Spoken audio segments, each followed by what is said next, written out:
Mr. President, should Republicans that hinder this bill be primary? Possibly.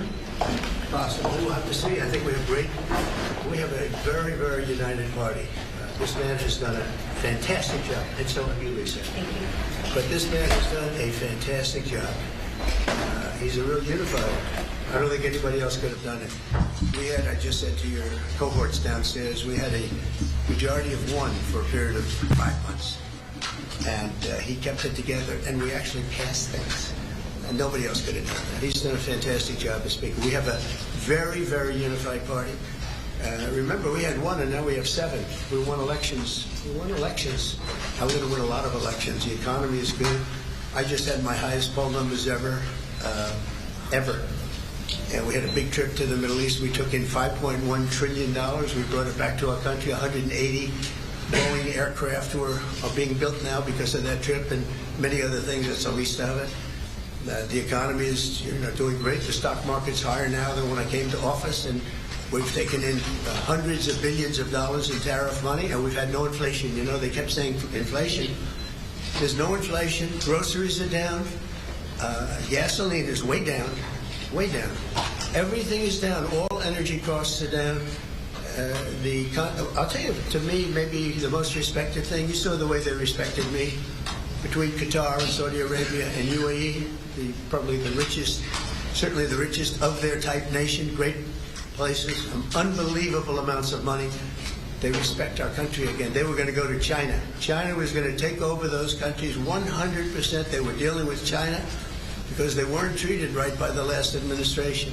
And they have tremendous economic power. They have more money than anybody. We probably have more money, but we have other things that they are very, very, they are very cash rich, to put it mildly. And they're spending 5.1 trillion. Probably it's going to be 7 trillion by the time we stop. And somebody said every other president goes and leaves and spends money, gives other countries money. I'm the only one that goes and takes money back.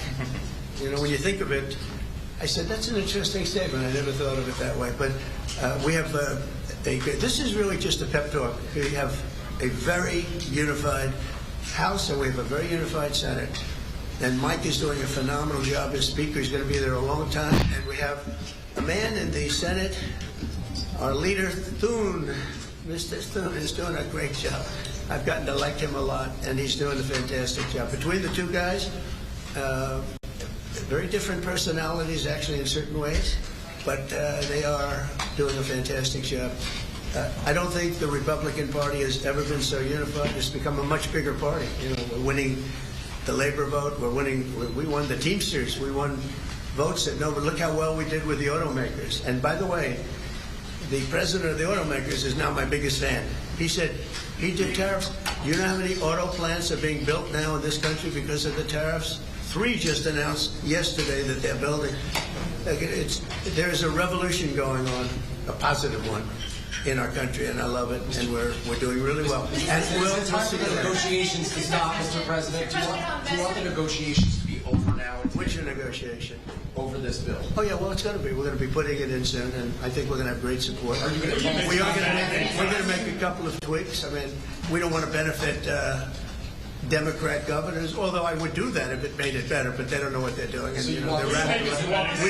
We don't want to do any damage to a state. We want to help all the states, but we have governors that are from the Democrat Party. Let's say New York, Illinois, big ones, and let's say Gavin Newsom, who's done a horrible job in California. We want to benefit we want to benefit Republicans because they are the ones that are going to make America great again.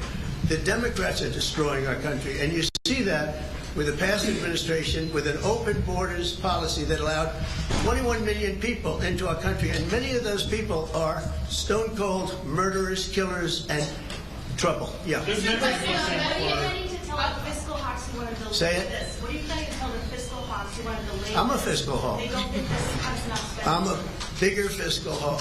There's nobody like me as a Thomas fiscal hawk. Massie said this adds more deficit than Biden did, and this bill kind of... Because we have to fix the country. Do you think that Thomas Massie is correct in saying that this is adding Biden? No, I don't think Thomas Massie understands government.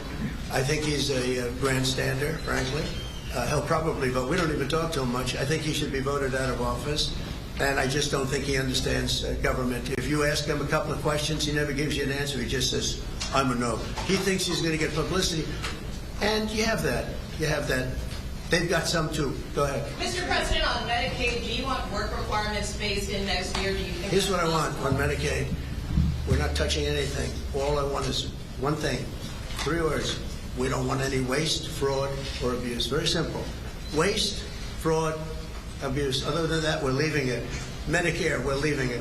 All we're after, and this is for the good of it, is a lot of waste, fraud, and abuse. That's all we're doing. We're not touching it. The Democrats are going to destroy it. Thank you very much, everybody. We'll see you later. Do you think you'll be able to work in partnership for